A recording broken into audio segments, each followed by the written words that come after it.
Welcome back, I am Captain Xavier, and the goal of today's video is to determine the performance differences between an auto-stryfe with a dedicated power source for its pusher and a auto-stryfe that is using the same battery for the flywheels and the pusher. So you guys can get an idea of what kind of performance you can expect depending on which configuration you go with. Both are perfectly valid, and I'm going for a very specific outcome for the blasters that I want because I'm going to be using them for a very specific purpose. So there will be range tests and chrono tests and all of that to get an idea. I'm also going to try out my camera's super slow-mo feature and see if I can work out the actual rate of fire difference between them.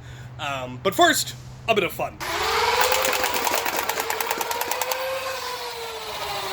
I didn't hit a thing.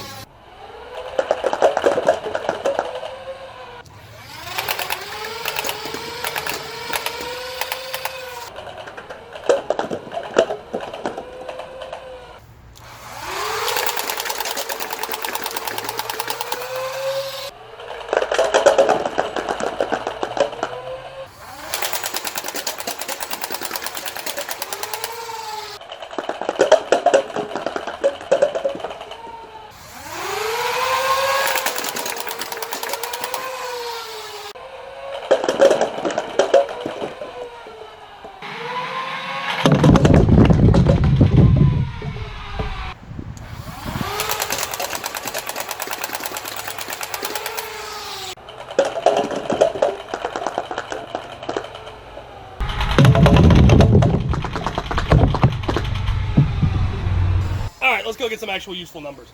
We're going to get range and long-range grouping and, of course, FPS now.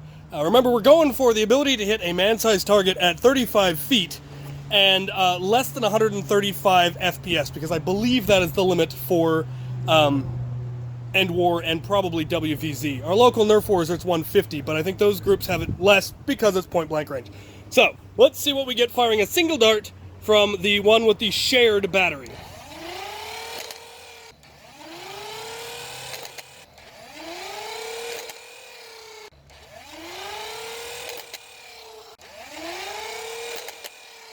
Whoa!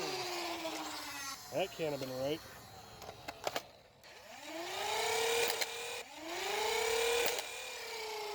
Alright, so yeah, we're coming in right about at the line. I got one that was 136. Had one weird outlier that hit 190. I suspect that was a fluke. I don't know if the head came apart or something went wrong, but that definitely does not meet the other numbers. Now let's take a look at the one with the separate power source.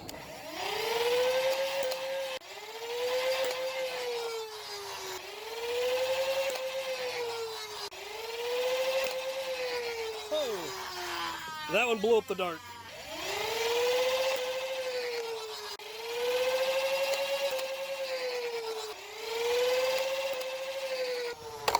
Okay, so that one also had a first number that went 145, and then the rest were all within the expected range. So that is beautiful. So either of these would work.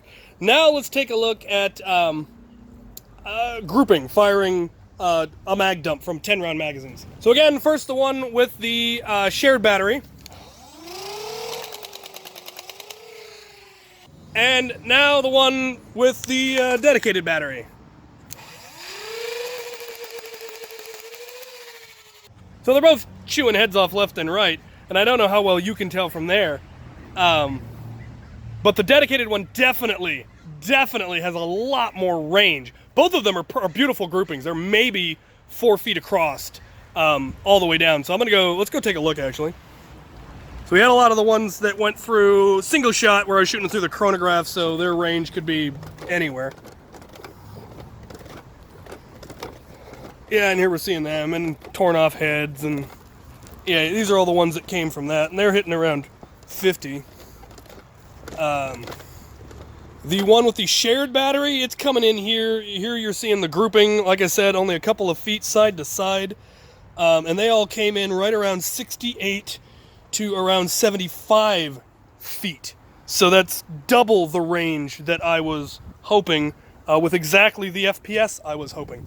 And then the one with the dedicated power obviously has more juice, and it's coming in here, it's grouping, again, a couple of feet side to side, and the highest one came in at almost just over 92, and the low one's coming in here at right around 88. So those perform magnificently, better than I was expecting, really. So yeah, I'm happy. Let's go chat. Gosh, it sure is neat when a build you've been wanting to do for a very long time finally gets done and comes out this perfectly. Not only are they cosmetically exactly what I was wanting, and more so because of so many 3D printed parts that I had been collecting over the last year, and it now has, there really is nothing else that I really would want to add to these, and there may be things that I would want if I knew about them, so once again, let me know in the comments if you think there's any STLs or anything that you think I should add. Keep in mind, they do have to fit into holsters that were very, very specifically designed to hold a stock Stryfe. So there are some things I cannot add, like side rail would not be something I could possibly add, or it wouldn't fit in the holster. I did print this part that goes up top. It's also part of the Hulker kit, but unfortunately that then makes it won't holster anymore.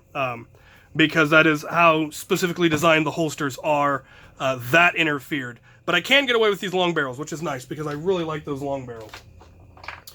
You may have noticed I did get the back end altered. I cut the top part slightly so it has a lower profile, as compared to the original, which had that on there. I was able to just slice it out of the STL. And that's there because there's rail that goes on top of the Hulker kit, which makes them look even bigger and beefier, and it's cool. But I can't put that rail on, and so I didn't like how it looked cosmetically, so cut it off. Looks gorgeous.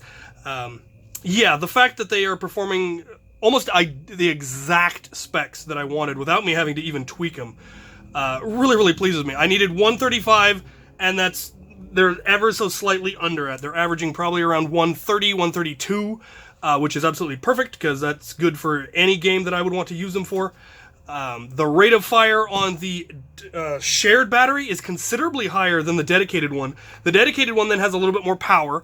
There's less dip, especially when you're firing full auto, because you only have the 2 MEISHEL motors instead of the 3. But this one has the rate of fire that I'm really happy with, the dedicated one, because it's basically a 2-round burst gun now.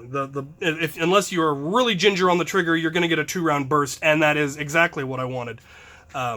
So, absolutely magnificent. This one, the rate of fire is just a little bit too slow, honestly, for what I was going for. Now, if you replaced the pusher motor with a more powerful motor, you can get away from that. But the drop-in kit has a much lower rate of fire than the homemade kit with a MEISHEL 2 motor being the pusher. So, obviously, depending on what motors you put in, depending on what battery you run it on, if you ran it on a bigger battery and heavier motors, you would get completely different results than what I got here.